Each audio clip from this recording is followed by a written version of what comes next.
Hey everyone, welcome back to the second episode of my home lab series.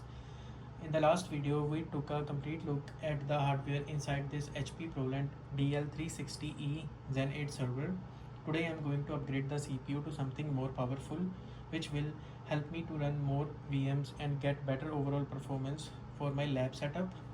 Originally, this server came with an Intel Xeon E5-2403 processor.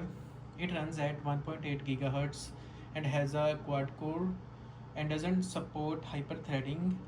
It is installed on the LGA 1356 socket, also known as socket B2. It is okay for basic tasks like learning Linux or running one or two small virtual machines, but it is not ideal for heavy multitasking or virtualization.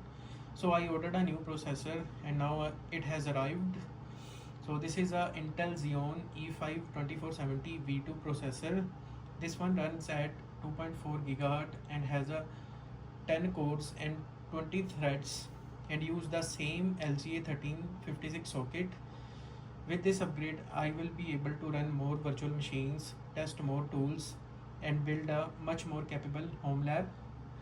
To upgrade the CPU, I'm gonna need a T15 bit screwdriver, thermal paste, and the CPU itself. Now let's get started. So make sure the server is completely shut down and unplugged from the power. Wait for a few minutes for any remaining power to drain. If you have an anti-static wrist strap, use it, but I don't have right now, so I'll do this way. So open up the chassis and locate the CPU heatsink. So this is a CPU's heatsink right here, and now use a screwdriver to loosen up the screws. I'm going to loose screws like this, all of the four. You can also loosen up by diagonally, top to bottom or bottom to up. And once it loosen up, now lift the heatsink carefully, and you can see the thermal paste. You can clean it, and I'm also clean with it by a paper or cloth. So now I'm going to remove the old CPU. You can see there is a written over here, open lever first. So this if you want to close, you need to close this one first. So now we are removing it, so we need to open this. So just gently press it to release, and same like this one. And once it's automatically open, and you can see this is attached with this plastic cover.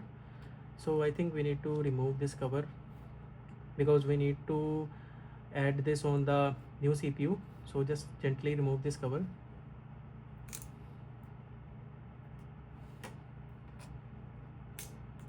Yeah. So now I'm going to install this new processor in this socket. So you can see there is a little triangle here and there, and also there is some dots, and here there is also two dots, so you can align it. And yes, that plastic cover, now it's the glue is not stick, so I'm going to install as it is. So for close it, you need to close this lever first. And yes, I think this is okay. Now I'm going to apply the thermal paste. So just simply remove it, and I'm just going to put a pea-sized dot in the center of this processor, and I think that's enough. The heatsink will separate it when we tightening it down. Now just place the heatsink at the top of this CPU. You can see there is a hole right here, and you can align it to this thing here. So just simply, so that it got placed on here, and now we gonna tightening up the screws carefully.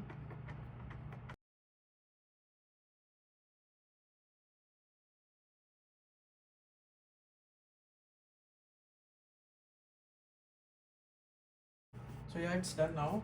So now I'm gonna close the chassis and power up this server to see the BIOS, whether the server detects the new CPU or not. So now I connect the power cable to the power supply and this VGA cable to connect the monitor. And now let me turn on the server. So by pressing this button, this is on standby right now and this is now turning on. You can hear the fan sound. It is normal for this kind of server. And yeah, you can see the boot screen. It usually take a little time to go through the boot process.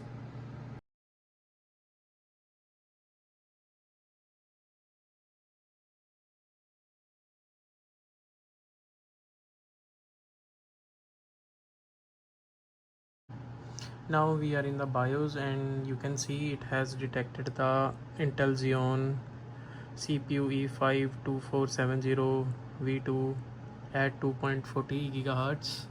And yeah, that's it. The CPU upgrade is complete. Thanks for watching and I will catch you in the next video.